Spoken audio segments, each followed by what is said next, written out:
The blind date was already unraveling when the waitress slipped the folded paper onto the table and brushed past as if nothing had happened, but the words pressed into the crease burned through the night like a warning flare, and for one breathless second Rowan felt the room tilt, because the note didn't just hint at a mistake, it suggested a lie, a carefully rehearsed face, and a truth that would turn this dinner into something dangerous if he ignored it.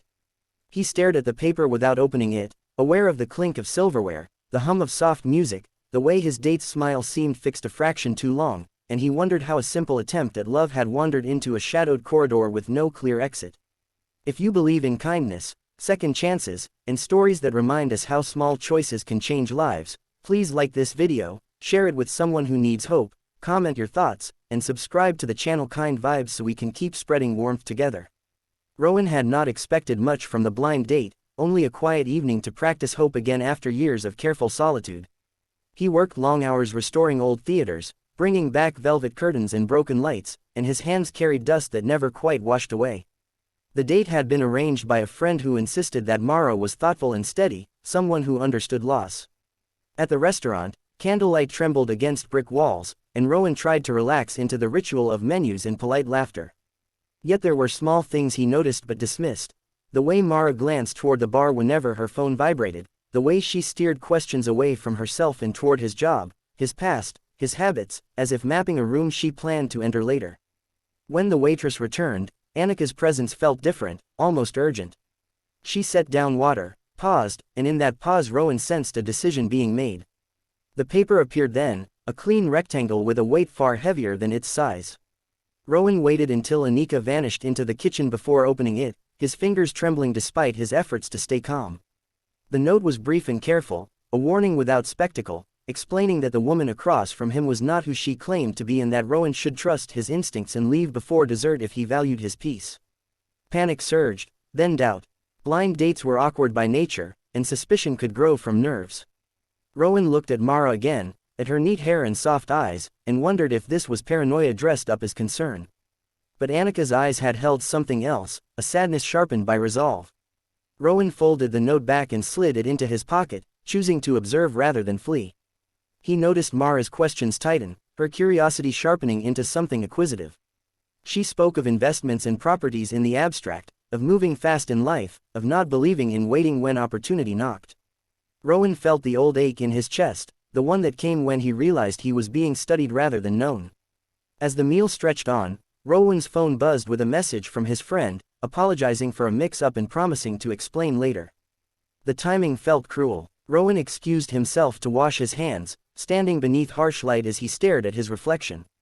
He remembered how he had promised himself to be braver after his mother's long illness had taught him the cost of postponing joy. He remembered the theaters he restored, how beauty returned only when rot was removed. The note in his pocket seemed to pulse with that same truth. When Rowan returned, he found Mara engaged in animated conversation with another diner near the bar, her laugh louder, her body angled away from the table. Rowan sat, waiting, and felt a clarity settle over him. Annika passed again, meeting his eyes for a heartbeat that said enough had been said. Rowan paid the bill quietly, leaving a generous tip, and stood. As he did, Mara turned, surprise flickering into something sharper, and Rowan understood then that the evening had been a test he was never meant to pass. Outside, rain had begun, soft and persistent, washing the street into reflections. Rowan walked without hurry, breathing deeply, the knot in his chest loosening. Annika followed moments later, holding an umbrella she offered with a shy smile and a nod that needed no words. She explained, without spectacle, that she recognized Mara from a pattern she had seen too often, a string of dates that ended with borrowed money, shared secrets leveraged for gain, and people left feeling foolish for trusting.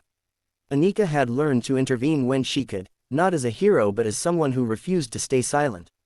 Days later, Rowan learned the rest through his friend, the apologies, the confirmations, the relief.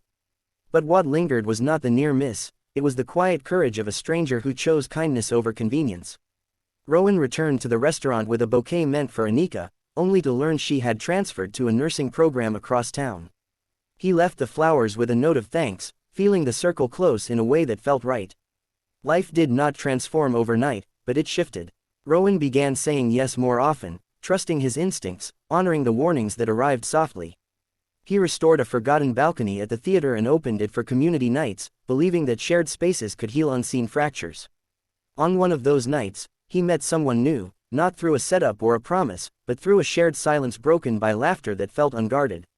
The memory of the folded paper remained, not as fear, but as proof that care could arrive from unexpected hands.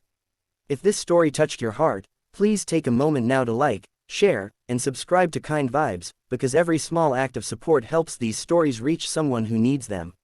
And before the ending, please comment below with one moment when a stranger's kindness changed your path, even briefly, because those moments deserve to be remembered.